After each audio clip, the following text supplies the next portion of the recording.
there, welcome to this Personal Branding Secrets for Sports Tech Job Seekers lesson. What you'll be learning today are the biggest personal branding mistakes that most job seekers make that are keeping you stuck, what to do instead that will help you get interviews as a result, and my personal framework on how to get a really powerful and impactful personal brand with ease. I'm Adriene Bueno, sports industry career coach and founder of Balla Careers. I have over 10 years of sports industry experience from different organizations from the NBA, LA Clippers, Adidas, and even LinkedIn. I've also helped clients land jobs at different sports and entertainment organizations over the years as well. So a little bit about me and my journey to where I am in my career today. I played a lot of sports growing up, especially volleyball, basketball. And then I also realized once I got to college that I really wanted to work in sports, but I was struggling with getting my foot in the door. So I started networking with people, got career coaches, invested in programs, and also built up a strong personal brand. And that helped me land sports internships and jobs in the industry. And it even helped me land a sports job within 7 days during the peak of the pandemic. So how did this all sort of come to life? It was always through using personal branding as a way to help me land those jobs in the sports industry. Now, what is a personal brand and why is it important? First off, it is your identity. It's really how others are seeing you, how you are presenting yourself to your community and those in the industry. It also helps you display your top skills and qualifications as it relates to your job search. And it gives employers an idea of what your experience is like, what your journey and your career has been like. And at the end of the day, its sole and biggest purpose for the job search is to help you land that interview, to help you get that job. Now, when and where do you use a personal brand?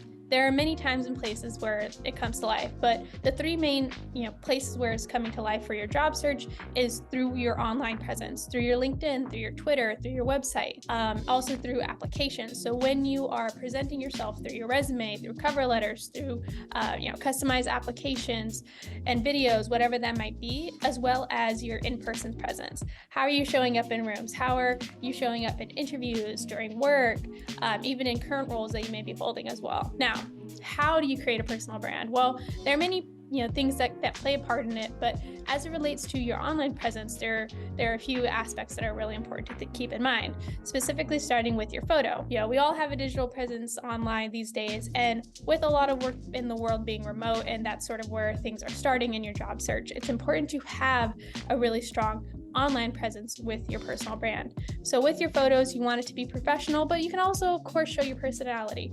You can even use sports props because I know you're working in a sports tech space. Also through your headlines. So think about this as your 10-second elevator pitch.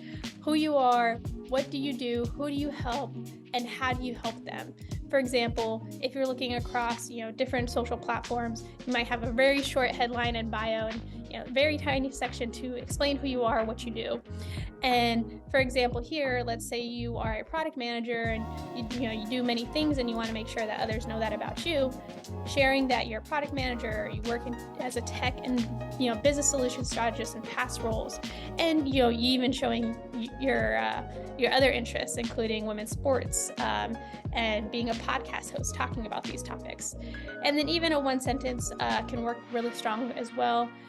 Something along the lines of, I help sports organizations by managing product development strategies. So keeping it super simple, what you do, who you help, and how you help them.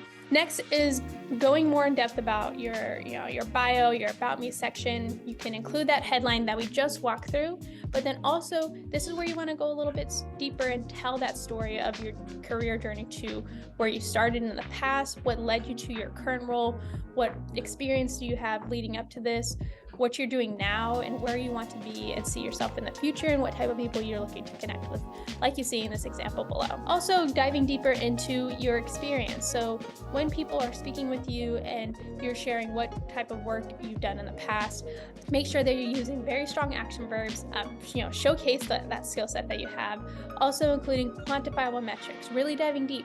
In this case of this example, evaluation of 5 marketing campaigns, conducted research and compiled a list for 100 virtual events. So, getting very specific is really important, as well as including any media. So if you have anything that you have public facing that you can link out to, please link out to those things.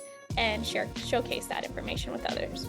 Also through content. So for example, if you're making posts, articles, videos, photos, make sure that you're sharing different industry insights, point of views, asking questions, and ultimately driving really, important, meaningful conversations that showcase your experience, your knowledge, your interests in these different spectrums of the sports tech industry.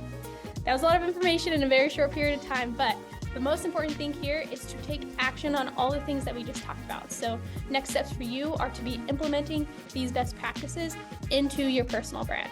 Good luck.